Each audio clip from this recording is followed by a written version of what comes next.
Hey guys, I'm Dave and welcome to the Trull Gallery. Today, we're going to adjust the riving knife on my table saw.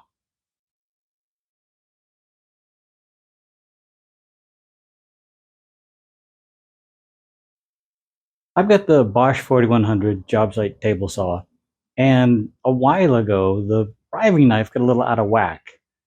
I don't know how, but like most people, I did the easy fix. I moved it out of the way. Today, we're going to fix it and see if it's actually as easy to do as, well, I think it's going to be.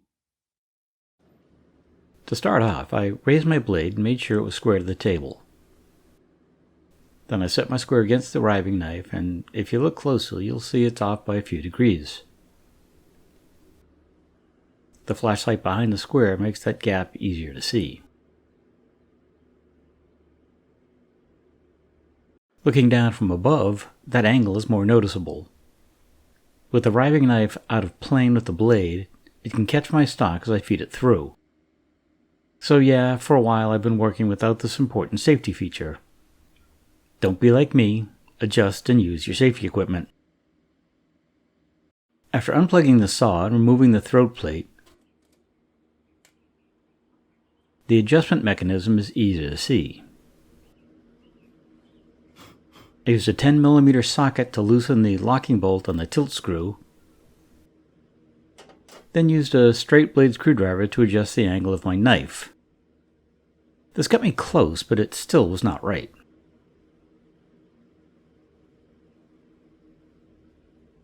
Next, I used a 5mm Allen wrench and loosened the two socket head screws. These allow large movements of the knife from side to side. I adjusted the angle of the knife and snugged up the two screws.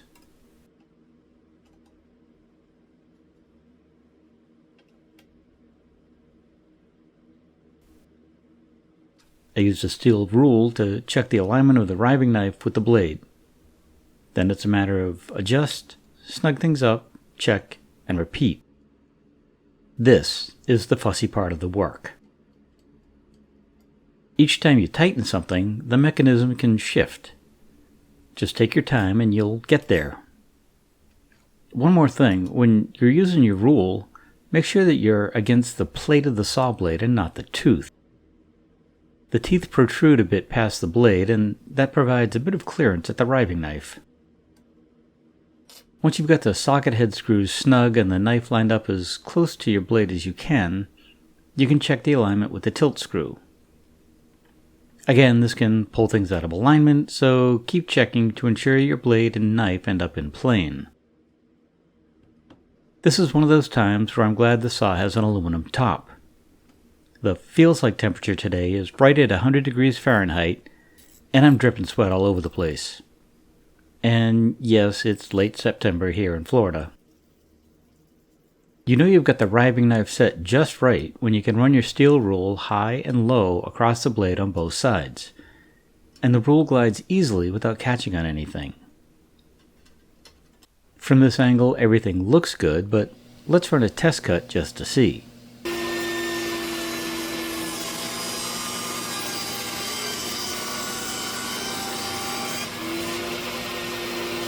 The material ran smoothly through the cut, and I was left with two clean faces. And truth be told, I used a rip blade to cut this bit of Baltic birch ply, but it still came up pretty clean. This was one of those repairs that I put off for months because I thought it would be a pain in the butt. I think with all the fussing, it maybe took me 10 minutes. And 3 tools. 10mm socket, straight bladed screwdriver, a straight edge, oh yeah, 4 tools, a 5mm Allen wrench.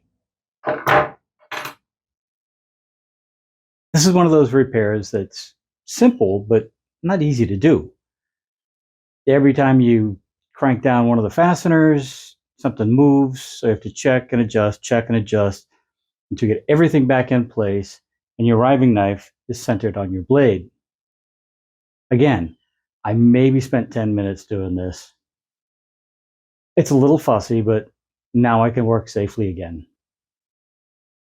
Oh, and one more thing. When I was researching how to make this adjustment, I found out that almost all table saws are designed this way. So that riving knife can be adjusted with those 3 or 4 fasteners. Again, just take your time and check it often. And at the end of the day, you'll have a table saw that is, again, safe to use. Love to hear your thoughts on this video. Is there something I could have done differently or easier? Drop in the comments below. I'd love to hear. If you enjoyed this video, maybe give us a thumbs up and share it with friends. If you haven't already, it's time to hit that subscribe button and little bell so you get notified each time I put out a new video. Never real sure what's coming up next. I've got a couple of things in the works, but they're being dragged out. So until the next video comes out, we'll just have to wait and see. So until then, have a great day, stay safe, and we'll see you soon.